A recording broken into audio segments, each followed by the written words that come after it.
Fred Gleeck, my man. Good to Yes. speak to you. Good to speak to you, Jason. How are you? I'm great. How are you? I'm good. So, you're going to bruise and batter me with questions about my program. Go ahead. Yeah, I just want to hear all about it. So, I mean, first off, what's it even called? Well, the name of the general program is Dynamic Equity Integration, and that refers to the fact that you can use my system and integrate it or bolt it on or add it to anything that you're currently doing, whether it be yours or someone else's. So that's the general idea is it's a program that is very flexible because it's primarily based on a pricing model.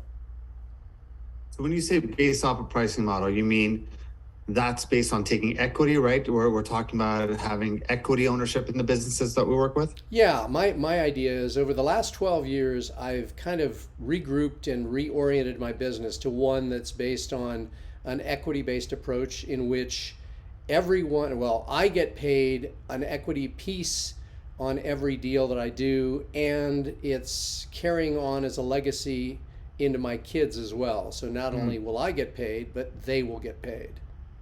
It's like the royal what's that one where it's like the King Charles where it passes on towards you have to be like distant relatives in order for the deal to break. If you'd like to associate me with a queen who's now dead, you may. um Look, I think when people hear equity, everyone loves to do equity deals. I think that's the most desired state. But some people have this notion of like, if I'm going to do business with you and we just met, is there a dating period that goes on before you're tasked for equity? Because if I'm a business owner, why would I want to give equity right off the bat to somebody who's unproven to me? And I think that might be one of the biggest objections. If I was going to do an equity deal, if I was going to pitch you or another business on doing an equity deal, it would be like, well, why me? And why would I get you to give me equity right off the bat? Good question, but first let's define the difference between revenue sharing and equity deals. A revenue share deal is where you get a piece of the action, oftentimes based on sales, that goes on for a specified period of time. Equity, on the other hand, is something in which you become a part owner in the business, and that ownership may take, it may go on even after the death of the individual if it's properly structured. So, now going back to the first question, which is why would you do an equity deal without becoming kind of having a dating period or getting involved? And the answer is you wouldn't, because you'd want to make very, very sure before you quote unquote get in bed with anyone on an equity deal arrangement that you'd want to make sure you were with the right partner. So I would agree that you wouldn't want to do this, take it very lightly or do it without a period of time in which you're finding out whether or not you're with the right partner. So I would agree wholeheartedly that no one would get involved with a deal like this until they had become convinced that they had a good symbiosis, if you will, between you and the person that you're doing a deal with.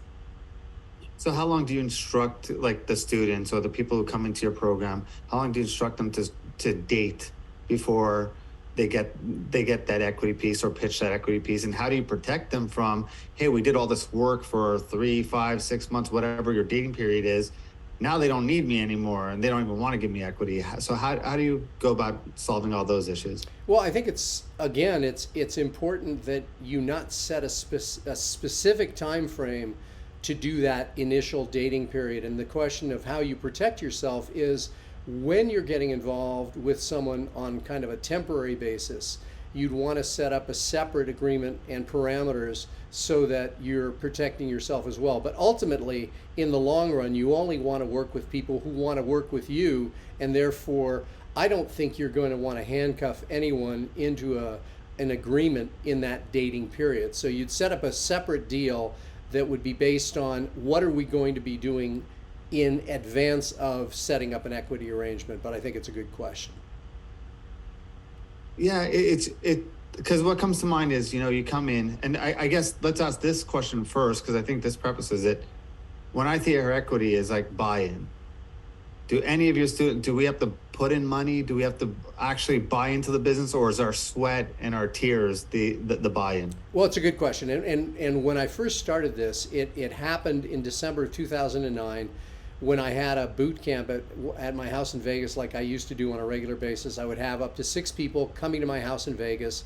I would bunk them and feed them for a week. And in December of 2009, a guy named Bill DeWeese showed up. He was a voiceover guy, and he was doing voiceovers for a living, but wanted very much to find a different way to add a component to his business, which was to, in addition to doing voiceover work, was to train others on how to do the same. As it turns out, back in 1985, unbeknownst to him, I had put a voiceover tape together and intended to maybe pursue that. I had 300 cassette tapes that I had created in hopes of getting those out to agents. I still have 298 of those remaining because I did nothing with it. But when he showed up, it was kind of like, oh, wow, I know a little bit about this. I had tried to do this at one point. And so what happened was, after spending a week with him, I decided that we had a fairly good match, and I said, well, why don't we do this together? And he said, well, how does that work? And I said, this is where I came up with a concept. And I said, well, let's put an agreement together in which we split the equity of this deal 50-50 because it was from the ground up. It was at $0 at that point. And in answer to the question of, sort of how did we decide how to split it, I said, well, look, here's what we're going to do. I'm going to put in my time, but we're going to use your credit card and your money to build various things. The first thing we did is we spent $15,000 on an SEO guy, and that $15,000 went into our P&L and had to be paid off first before we split everything 50-50. So there was a period of time, I think it took about 4 or 5 months before that $15,000 that he put up started to be, it was fully paid back at that point after I think month 5, and then we started to split everything 50-50. So in my model, what I have you or any of my partners or clients do at that point is to structure a deal in which the other party puts up their money or their credit card, but it goes into a P&L and it must be paid off first before the deal commences in terms of the split. Now that split, if you're starting from scratch, I would recommend that split be a 50-50 deal so no one feels like someone else's bitch.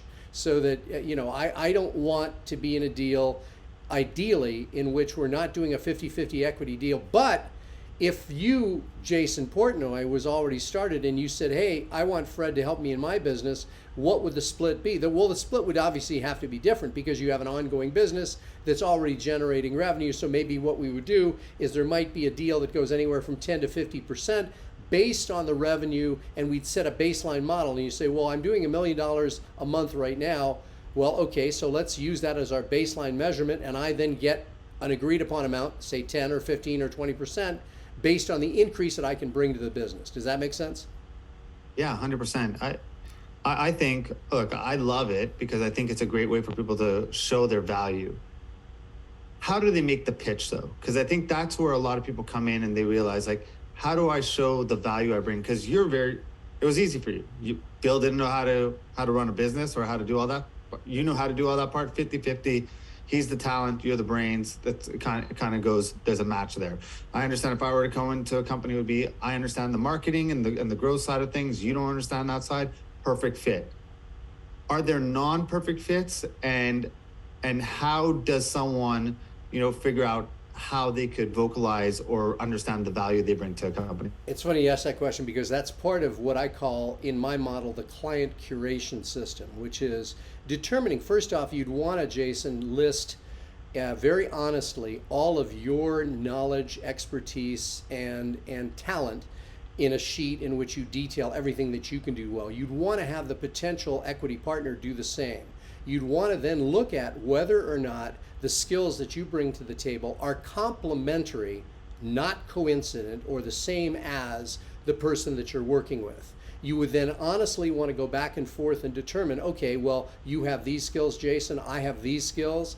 Do you feel that we can work together? So there's going to be a period of time in which you list your skills, talents, and abilities, both of you, and look at them and decide whether or not this is a good match. And in many cases, it will not be. And you're going to want to walk away from the deal because either you have similar, very, very similar skills and abilities, in which case it's not a good match because of that, or you have a personality. And I divide these into two parts.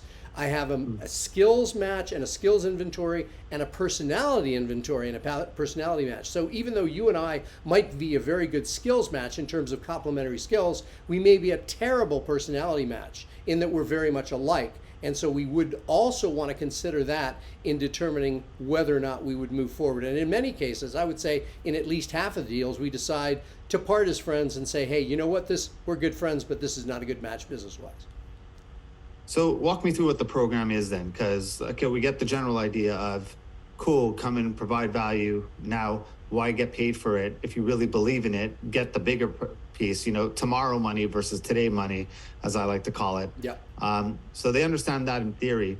What do they learn coming into your program? Well, the program is a 90-day program in which I work with people to help them through basically 9 steps. I have 9 steps in my program that takes them from day one all the way through landing an equity deal. And if you do not land your first equity deal within 90 days, I will then work with you for up to a year until you do. And if a year later, Jason, you haven't landed an equity deal, I will refund all of your money and give you $1,000 for making the effort, because I figure it's, if I can't pull off what I claim to pull off, I need to pay you and make that right.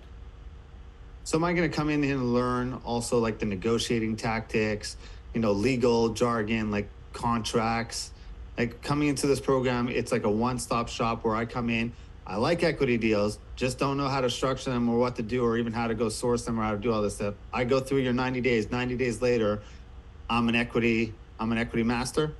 Well, I wouldn't say you're an equity master, but you certainly landed hopefully your first equity deal, including, I think it's step 5 is the one-page agreement. I have a lawyer-approved, very tight document that shows you, and gives you an example of how to do that yourself with your equity partner, so that you have a deal that you put in place that's been drawn up by somebody who has a legal background, and so you'll feel comfortable putting that deal together, putting it on the table, and getting someone to sign it, and you countersign it.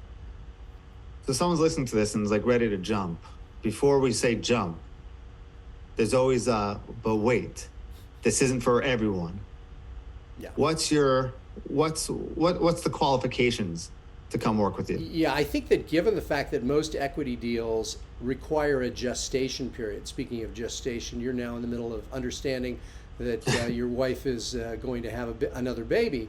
I think it's also important in this model to understand that equity deals require a gestation period. I don't know if it's exactly 9 months, but it's something probably fairly similar. It took me a while with Bill, my first equity partner, to get this off the ground. So that means that people who don't and aren't making at least $15,000 to $20,000 a month, this is probably not something good for them, because it's going to take a while for this to come to fruition. The nice thing is, when it does come to fruition, and say for example, in the example of Bill, I'm now working with him almost 12 years on, and the monthly checks oftentimes are $50K a month and higher.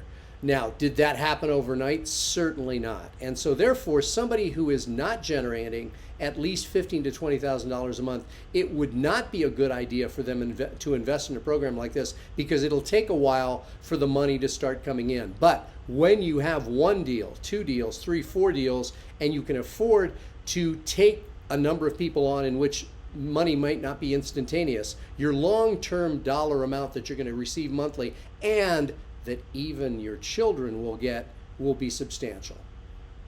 Why do this though? Right? Like, you're getting the checks, you have your own equity deals, like you're fine. Like, I know you personally. I know, like, you wouldn't start anything unless you were convinced by something that this is the right move to do.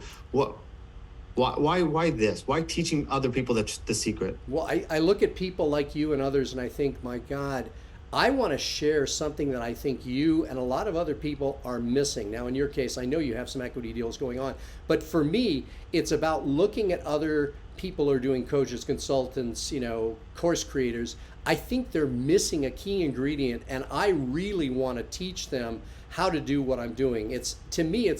I feel like I have to do it. I mean, do I like taking their money for doing it? Absolutely. I can't, I won't deny that. But I want to see as I've seen with some of the initial beta users that have gone through this, I want to see the smiles on their faces and in their bank accounts for changing and adjusting their model to be able to get something going that ends up being a lot better than what they're currently doing. And that is super satisfying. I actually think it's interesting because I think a lot of people may have leads that get lost because one is they didn't know how to close them. Their fees were too high. They weren't being strategic on how they could work a deal around. And like maybe they love that business. They're like, man, I'm so passionate about them, but they don't want to pay me $10,000 a month. They don't want to do this. But there was a way that they could have like, oh, if they worked with me, I could have taken them to the next level. But if they understood this model, this solves a lot of pricing objections, no? Because like if you truly believe that you could help that person, then you'll make way more money. Yeah, and let's be honest, I don't think that every deal that you do will be a success. I can remember one person I worked with that came in as a referral, happened to be a physical therapist, worked with this lady for up to a year, I think, probably about 11 months, and I made exactly $0. So I'm not promising that every deal that you do will end up being successful or even mega successful. But what I am saying is everyone should consider this. And you're right, there are people that you may want to work with who can't afford the money up front that you feel are an excellent investment. Now, will you be right? You and I both, are interested in baseball and baseball players and stats. I mean, if you hit 300 here, you're going to end up with a nice nest egg going forward. You're in the Hall of Fame. Yeah, you're in the Hall of Fame, exactly. So I'm not saying that every deal that you do will be mega successful, but some of them you'll hit some singles, you'll hit some doubles, and occasionally you'll hit a home run. Now, sometimes you'll strike out as well. And if you're not prepared for that, this is not the business for you, or this isn't the option for you. But in a world filled with like all these courses put out there, everyone's selling courses, all these gurus selling courses. Number one is most courses don't get finished. So how is this course different from other courses around equity training or like is this a program? Is this a course? What am I getting? Do I get access to you? Like, how does this work? Yeah, well, the way that I'm doing it is, I mean, at least for now and for a period of time, I'm not going to say that these parameters will be in place forever. But for the group that's starting out now, and I'd say that be for the next, say, 15 to 20 people. The course consists of people coming in for 90 days. There's video training with 9 modules, and we get on the phone every week to check in to see if they've gone through and have implemented the ideas in each of those modules. Now, the nice thing about it, Jason, and I think probably the most important element of this program is this. If someone comes into this program and says to me, hey, I've got this guy, he's a possible equity guy, I'm going to get him on the phone, but I'm nervous and I'm scared. I'm like, well, how would you like me to be on the phone with you? That's one of the things that I'm going to be doing is in addition to going through the various modules, step 1 through 9, I'm going to get on the phone with you as you negotiate that deal with that person, either in a silent mode or in an active mode. And I will help you because my goal is to have you close at least one equity deal. And I had a guy that came into the program who was somebody that you knew. And they came to the program and we landed them their first equity deal in 7 days. Now, is that standard? Probably not. But I mean, within 90 days, I think it's very possible that if you have a steady flow of people coming into your business for other means, that we can take a certain percentage of those people and close them on an equity deal that'll pay you money not now, but forever. So that's an important criteria, right? You got to have a steady lead flow coming in because you're not teaching them how to go fish, right? They got to. Yes and no. One of the elements is in generating leads in I think with either step 2 and or 3 in the program, week 2 or 3 of the program, is finding where do you find these deals. Now, naturally, the best source is, like say for you own an agency. You would naturally then start to look at people who are agency subscribers, people that you're working with in an agency capacity. You would look at them and say, okay, they're generating the X amount of dollars per month, but what if I was to transition some of those people? So yes, you want to have somebody, it'd be better if someone had an existing group of customers, but we also have a method for looking at existing social media, Facebook friends, et cetera, that you could look at and get some of those people on board as well. So it could be an either or kind of situation.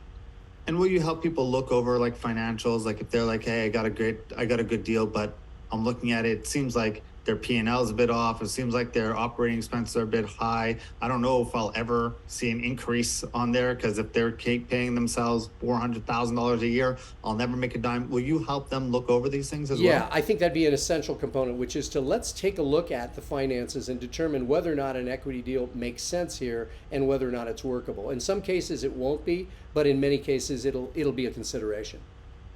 So I mean, look, it's come in, make more money for the future, right? Own bits and pieces of the business. Eventually, start getting checks like royalty checks.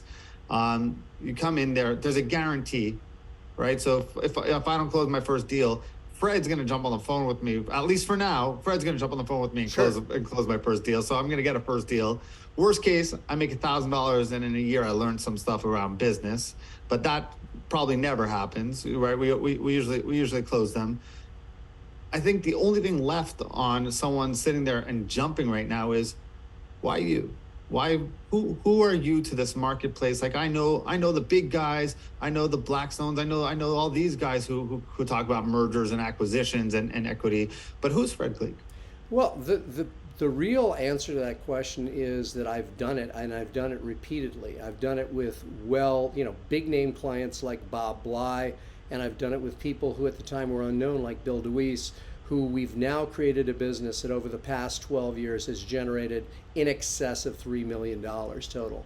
So this is something that I've actually done. And one of the things I always like is when you see people making, claims to do this kind of thing, oftentimes the people that I've seen are dealing with, multi-million dollar kind of deals. This is not what I'm targeting. I'm targeting people who are just getting started, helping them build a business. I'm helping and working with people who have got a business up and running, but we're not talking about, the Hermosi kind of deals that are hundreds of millions of dollars. That's not what I'm trying to do here. I'm trying to help people like you and me to get going with clients that might be making, $250,000, $500,000 a year, and helping them succeed by really starting at the ground. It's almost a difference between a stock market investing and penny stocks. These are penny stocks. We're looking for deals that are very, very inexpensive to get involved with, that have huge upside potential. And the reason why me is because I've done it not once, not twice, but repeatedly with multiple people in multiple market niches, thus ensuring that you have a mentor or somebody that you're working with who's actually done it, not just talked about it. I love it. Is there anything that someone listening to this right now hears back from this and is like, they probably should have asked you? It's a really but good didn't? question. I think that the question that I would be asking is, well, how long will this take to start paying me decent money? And the answer is, it depends. In some cases, it could have really, really rapid, payback. In other cases, it may take a number of years. So if somebody doesn't have kind of a long view and kind of a longer thinking mentality on this, it's probably not good for them. And again, that's got to be somebody who's got existing revenue coming in and is looking for something to pay them dividends long term. Which is another great point, right before I let you go, is if you're already working and you already have revenue coming in, how much of a time investment do I have to make into even learning all this? Because chances are I'm busy. For me to come in and learn another skill and go through another 90-day course and figure this out, like what's the time investment? I think it's a really good question. So the way that I've structured this is we have one call a week. It's probably going to be anywhere from an hour and a half to 2 hours. And you're going to have to watch a video. Most of those videos are under an hour. So I would think that the time investment you or anyone would need, Jason, would be something around, I don't know, an extra, if you have 3 hours a week. So if you have 3 hours a week, you're going to gain enough knowledge to start implementing this idea. Now, 3 hours to go through the material, let's say another 2 hours to do some of the homework. We're looking at 5 hours a week. If you don't have that, then you shouldn't do this program. Love it. People are ready to roll, ready to jump in. How do they find you? How do they get on board? The only way to do it is to go ahead, and you will see, hopefully, somewhere near this video that you're watching, a link that says, hey, let's talk about it. I think that people should probably get on a call with me. And again, this is going to be by no means a high pressure call. This is all about seeing whether or not you're a good match, because I stand to lose a year of time and $1,000 to work with people. I want to make sure you're the right match, because if you're not, I'm not going to take your money. I don't want your money. I appreciate your time, Fred. I think, look, this is a beautiful thing, teaching business owners not only how to grow their one asset, which is their business, but how do you have multiple assets that keep working for you while growing your business, while leveraging your time and your expertise. And I think this is a great idea. So thank you for sharing it, and really appreciate your time. And thank you for questioning me as one of the premier podcasters in the country and in the world. I appreciate it. My pleasure.